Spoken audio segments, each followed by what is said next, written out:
Movie की शुरुआत होती है कैटी नाम की लड़की से, जो कि कॉफी शॉप में काम करती थी। पर ये थी उसकी जरूरत, क्योंकि उसका पैशन कुछ और ही था। वो एक मॉडल बनना चाहती थी। शाम को घर जाते वक्त वो कॉफी शॉप के नोटिस बोर्ड पर फ्री मॉडलिंग सेशन का एक ऐड देखती है। फिर घर जाकर वो उसी मॉडलिंग सेशन वाले को कॉल करती है और उन्हें अपने फोटोज भेजती है। उसने एक्सपेक्ट तो नहीं किया था, पर उनकी तरफ से इसे एक मैसेज आता है। उन्होंने कैटी को नेक्स्ट डे मॉर्निंग में 10 बजे बुलाया है। कैटी को भी अब लग रहा था कि सब कुछ अच्छा हो जाएगा और नेक्स्ट डे वो वहाँ जाने का फैसला करती है। पर वो नहीं जानती थी कि उसका ये फैसला उसका सब कुछ बिगाड़ देगा। यहाँ पहुँचने पर इसकी मुलाकात 3 लोगों से होती है, इवान, जॉर्जी और निकोलॉय। वैसे तो अपने साथ वो कुछ ड्रेसेस लाई थी, पर इवान को कुछ और ही मंजूर था। वो कैटी को और छोटी ड्रेसेस पहनने को कहता है। उसका कहना था कि मॉडलिंग में तो ये सब चलता ही है, जो कि कैटी को बिल्कुल भी मंजूर नहीं था, और वो वापस घर आ जाती है। इसके बाद जॉर्जी पहुंच जाता है उसके घर और वो उसे फोटो देता है।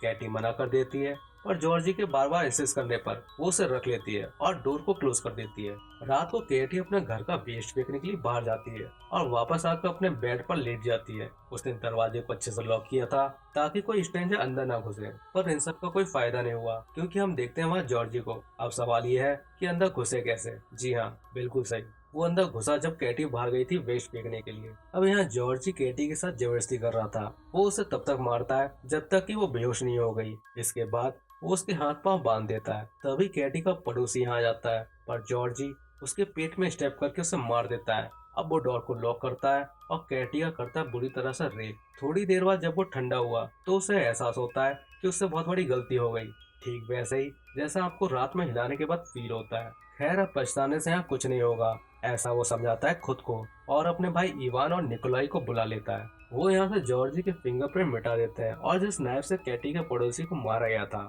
उस पर कैटी के फिंगरप्रिंट लेकर लाश के पास रख देते हैं। वो कैटी को ड्रग्स खिलाकर बेहोश कर देते हैं और उसे अपने साथ अपने बेसमेंट में ले जाते हैं। उन्होंने सीन को कुछ इस तरह क्रिएट किया कि पुलिस वालों को लगेगा कि ड्रग्स के नशे में पहले तो कैटी ने अपने पड़ोसी को मारा और फिर वो यहाँ से भाग गई।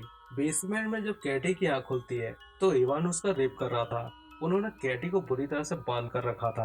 इसके बाद जॉर्जी वहाँ आता है और वो कैटी को नहलाकर उसे कपड़े पहना रहा था। अब क्योंकि हाथ बंधे होने की वजह से उसे कपड़े पहनाने में दिक्कत हो रही थी, इसलिए वो कैटी के हाथ खोल देता है। लेकिन मौके का फायदा उठाकर कैटी वहाँ से भाग जाती है। रास्ते में एक पुलिस वाला उसकी हेल्प करता है और उसे अपने साथ ले जाता है। तभी वहाँ पर एक फीमेल ऑफिसर आती है जो उसे अपने साथ ले जाती है। कैटी उसके साथ चली जाती है। उसे लेडी ऑफिसर पर पूरा ट्रस्ट था।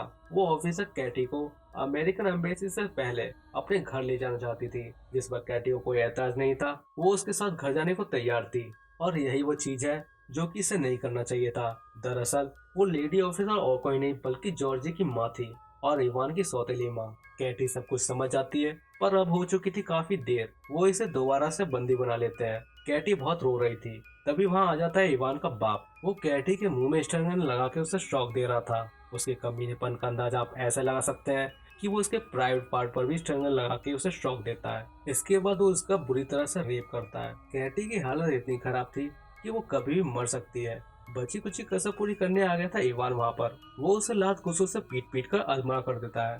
फिर ये लोग कैटी को एक बक्से में बंद कर उस बक्से को जमीन के नीचे दफना देते हैं। सारे सबूत इन्होंने मिटा दिए और ये लोग बच जाते हैं, पर ऐसा सिर्फ इन्हें लगता है। इन्होंने बक्से को जिस गड्ढे में दफनाया था वहाँ एक पत्थर था जिसके नीचे थी एक सीवर लाइन।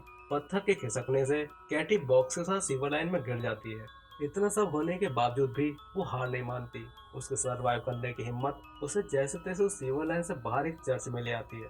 चर्च के फादर उसकी मदद करते हैं। वो उसे कपड़े देते हैं, उसे खाना देते हैं और साथ में देते हैं एक बाइबल। कैटी वहाँ से चली जाती है, पर फादर को पता चल गया कि उसके साथ कुछ तो गलत हुआ है। अब इनकी शामत आने वाली है, क्योंकि कैटी ने ठान लिया कि अब उसे उनसे बदला लेना है। वो चर्च में आती है और बाइबल के चैप्टर को पढ़ती है। फादर उसे समझाते हैं कि तुम्हें पुलिस की हेल्प लेनी चाहिए, पर वो उन्हें मना करते हुए वहाँ से चली जाती है। फादर देखते हैं कि वो बुरे लोगों को सजा देने के बारे में पढ़ रही थी। अब कैटी पहले तो इवान के घर से कुछ पैसे चुराती है, फिर रात को उनका पीछा करती है अपने प्लान को अंजाम देने के लिए। फिर अगले दिन वो जॉर्जी के सामने आती है और करती है उसे अपने पीछे आने को मजबूर। वो उसे सीवर लाइन में ले जाती है। फिर वो उसे बेहोश करके बांध देती है और उसके होश में आने के बाद उसकी बॉडी पर जगह जगह चाकू से कट मारती है, ताकि वो भी टॉर्चर को फील कर सके जैसे कैटी ने किया था। अब जॉर्जी को तड़पता छोड़ वो जाती है निकोलाई के पास, जो कि एक बार में था। वो उसके ड्रिंक में कुछ मिला देती है। निकोलाई वॉमिटिंग के लिए वॉशरूम जाता है। अब कैटी उसके सामने थी।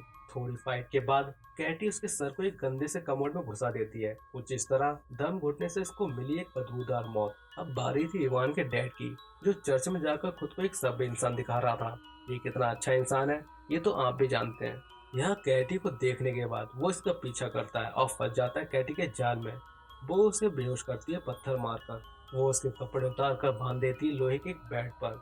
वो इसके साथ ठीक वैसा ही करती है जैसा कि उसने इसके साथ किया था। वो वेस्टर्न गन से उसकी बॉडी पर जगह जगह पर शॉक देती है। कुछ इस तरह वो बिजली के झटकों से उसे जलाकर मार देती है। अगली बारी थी उस लेडी ऑफिसर की। वो उसे किसी बहाने से बेसमेंट के उस हिस्से तक लाती है जहाँ इसे दफनाया गया था।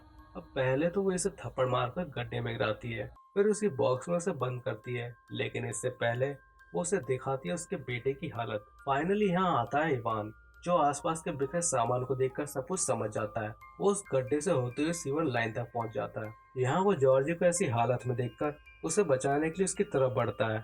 बस फिर क्या था, कैटी उसे पीछे से मारकर उसे बेहोश कर देती है। अब हम चर्च के फादर को देखते हैं, जो कि ऑफिसर के पास बैठा था। फादर उसे कैटी के बारे में सब कुछ बता देते हैं और साथ ही ये भी बताते हैं कि आगे वो क्या करने वाली है। इसके बाद ऑफिसर इवान के घर से होते हुए सीवर लाइन में आता है। यहाँ पहले तो केटी जॉर्जी को मार देती है। अब वो एक प्रेशर मशीन से इवान के तोते को उसके टेस्टिकल के साथ बुरी तरह से कुचल देती है। इवान दर्द में तड़प रहा था, तभी वहाँ पुलिस ऑफिसर आ जाता है। इवान मौके का फायदा उठाकर कैटी का गला दबाने लगता है। तभी पुलिस ऑफिसर इवान के सर में गोली मार देता है। यहाँ वो ऑफिसर कैटी को सॉरी बोलता है। वो कहता है कि उसे खुद पर्सनली इस केस में इन्वॉल्व होकर उसकी मदद करनी चाहिए थी। कैटी वहाँ से बाहर आती है। उसके चेहरे पर एक खुशी थी जो कि उसे मिली बदला लेकर। यहाँ हमें पता चलता है कि वो कितनी अच्छी इंसान है। वो चाहती तो वहाँ से निकल सकती थी, लेकिन हम देखते हैं उसे पुलिस स्टेशन की तरफ जाते हुए खुद को सरेंडर करने के लिए। इसी के साथ ये मूवी यहीं पर एंड होती है। कमेंट करके बताइए कि क्या कैटी ने जो भी किया वो ठीक था। और अगर आपको ये वीडियो अच्छा लगा तो इसे लाइक कीजिए और चैनल को सब्सक्राइब कर बेल नोटिफिकेशन को ऑन कर लीजिए। तो मिलते हैं आपसे अगली वीडियो में।